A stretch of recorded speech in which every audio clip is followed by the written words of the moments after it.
4 दिन पहले ये सुनसान गांव जो पहाड़ियों में बसा हुआ है कुछ इस तरह दिखता था। और क्योंकि ये गांव ग्वाटेमाला जंगलों के बीचों बीच बसा हुआ है, एक ऐसा ट्रॉपिकल एरिया जहां गर्मियों में भारी तूफानी बारिश होती है, तब इनमें से कई घर ऐसी भयानक परिस्थितियों के आगे टिक नहीं पाते और यहाँ के लोगों पर अपने परिवार की सुरक्षा के लिए घरों को बार बार बनाने का दबाव पड़ जाता है। हालांकि ग्वाटेमाला सिटी यहाँ से बस 4 घंटों की दूरी पर है और वो इस गांव से बिल्कुल अलग है। वहाँ पक्के बने हुए मार्केट्स और काम मिलने के कई सारे मौके हैं और यही दूरी हम कम करना चाहते हैं। हमें ग्वाटेमाला के इस कम्युनिटी के बारे में पता चलते ही हमने कांटेक्ट किया टेचो को, जिसके साथ हमने 2 साल पहले काम किया था और हमने कोस्टा रिका के गरीब कम्युनिटी के लिए 10 घर बनाए थे ताकि हम इस गांव को नष्ट होने से किसी तरह से बचा सकें। और 1 हफ्ते बाद डैरेन ग्वाटेमाला सिटी के पास पहुंच गए और वहाँ खूबसूरत लैंडस्केप्स और रिच कल्चर होने के बावजूद भी उन्हें जल्दी से एहसास हो गया कि चिसीगुआन के उस छोटे से गाँव तक पहुँचना कितना मुश्किल है। उन्हें पास वाले गांव तक एक चार्टर प्लेन से जाना पड़ा और उसके बाद जंगल से होते हुए मीलों तक चलकर जाना पड़ा।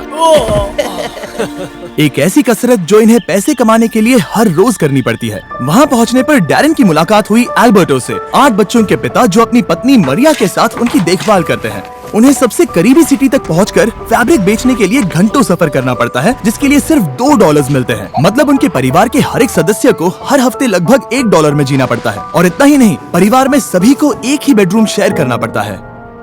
अभी ये लोग जिन घरों में रह रहे हैं वो बहुत ही बुनियादी स्तर के हैं। इनके फ्लोर्स मिट्टी से बने हुए हैं। यहाँ कोई बिजली नहीं है। इन्हें घर में आग जलाकर खाना बनाना पड़ता है और खुद को गर्म रखना पड़ता है। और उसके साथ ही एल्बर्ट और उसके कम्युनिटी के लिए पीने का साफ पानी इकट्ठा करने का कोई इंतजाम नहीं है। हमें अब भी जाकर कुएं से पानी लाना पड़ता है और जितना पानी हम इकट्ठा कर पाते हैं वो हमारे पूरे परिवार के सदस्यों के लिए काफी नहीं पड़ पाता।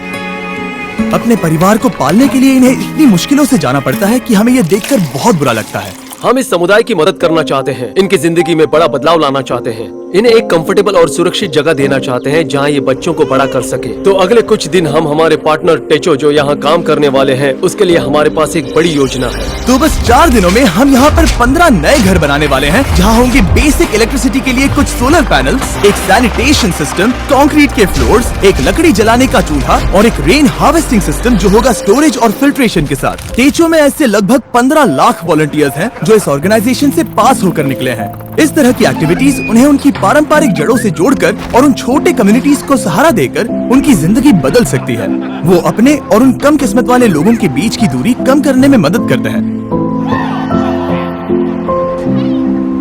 अगले दिन सुबह सुबह जब उस काम को शुरू करने में 4 दिन बचे थे, तब टेचो के करीब 50 वॉलंटियर्स उस गांव में कंस्ट्रक्शन शुरू करने के लिए चले गए। और उस गांव में सड़कें कम होने की वजह से डैरेन और उन वॉलंटियर्स को सभी बिल्डिंग इक्विपमेंट्स पहाड़ी की चोटी पर उठाकर ले जाने पड़े जहां वो नए घर बनाए जा रहे थे। इसलिए अगले 48 घंटे बहुत ही मुश्किल होने वाले थे।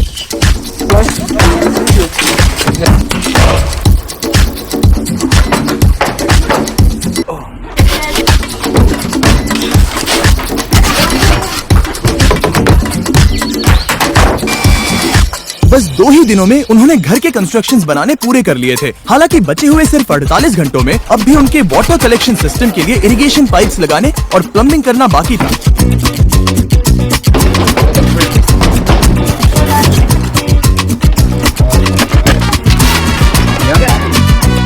वो यहाँ पर बहुत सारा पानी इकट्ठा कर पाएंगे ताकि बारिश के ना होने पर भी इनके लिए पर्याप्त पानी मुहैया हो सके। ये उनके लिए एक बहुत बड़ी सुविधा है। मैंने कभी डैरेन की क्षमता पर शक नहीं किया, पर इस बार वक्त बहुत कम था। मुझे विश्वास नहीं होता, पर सूरज उगने से पहले उन्होंने वक्त पर काम खत्म कर लिया ताकि एल्बर्टो और उन सभी परिवारों को नए घर का सरप्राइज मिल सके। और बच्चे तो अपनी एक्साइटमेंट रोक ही नहीं पाए। चलो रिबन काटते हैं। हम तुरंत ही देख पा रहे थे कि ये समुदाय कितना खुश था। उनके चेहरे पर की वो हंसी, उनकी आवाज में एक्साइटमेंट, वो एक बेहद खूबसूरत अनुभव था। वो जिस तरह से शुक्रिया कर रहे थे वो मुझे हमने किए काम से बहुत बड़ा लग रहा था। अब उनके पास और ज्यादा पैसे कमाने के लिए बहुत सारे मौके होंगे, क्योंकि अब उन्हें बारिश के बाद घर को मेंटेन करने के लिए कम वक्त लगाना होगा। और टेचो के बनाए हुए नए रोड से उन्हें पास की कम्युनिटी में आना जाना आसान हो जाएगा। अब बिजली के होते उनके बच्चों को रात में पढ़ने में बहुत आसानी होगी। ये नए चूल्हे हेल्दी खाना बनाना बहुत आसान कर देते हैं और इसी से ये कम्युनिटी बड़ी हो जाएगी और एक दिन एक फुली फंक्शनल गाँव बन जाएगा जहाँ पास में बसी हुई सिटी के लोगों जितने ही काम होंगे। तो एल्बर्टो और उसके परिवार को अब कभी भी उस जोखिम भरे रास्ते से जाने की जरूरत नहीं पड़ेगी। हम इस सब के लिए बहुत खुश हैं। मेरी बीवी और सभी बच्चे भी इसे लेकर बहुत खुश हैं और मैं भी बहुत खुश हूँ।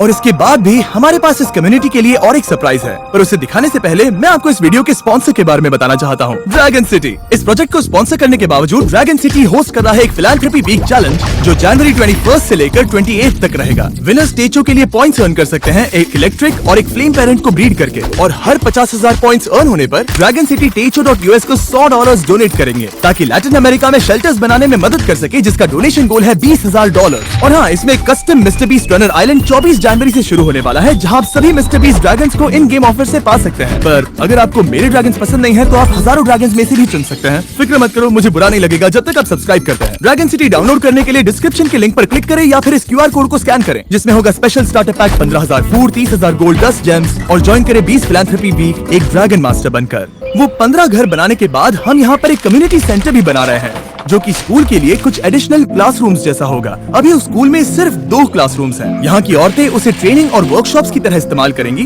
ताकि वो नई स्किल सीख कर जॉब के नए रास्ते ढूंढ सके। इस गांव के लोगों ने हमारे लिए अपने घरों को खुला कर दिया, अपने दिलों को खुला किया और साथ ही में अपने समुदाय को भी खुला किया, और उसका हमें इस समुदाय में रहकर एहसास हुआ। इस वीडियो के लिए आपका सपोर्ट मायने रखता है। उम्मीद है आपको मजा आया होगा। हमेशा की तरह आप सभी की आंखें इस वीडियो को देखकर लोगों की मदद करती हैं, पर आपकी उंगलियां भी मदद कर सकती हैं। उस सब्सक्राइब बटन को दबाकर तो जल्दी दबाइए और कमेंट्स में हमें बताइए। और जो भी सब्सक्राइब नहीं करेगा उन पर गुस्सा करिएगा। गुस्सा करिए लेकिन प्यार से, क्योंकि हमें पॉजिटिविटी पसंद है। पर हाँ, उन सब से सब्सक्राइब जरूर करवाइए। बाय। एना की प्यार भरी याद में हमें सपोर्ट करने के लिए शुक्रिया।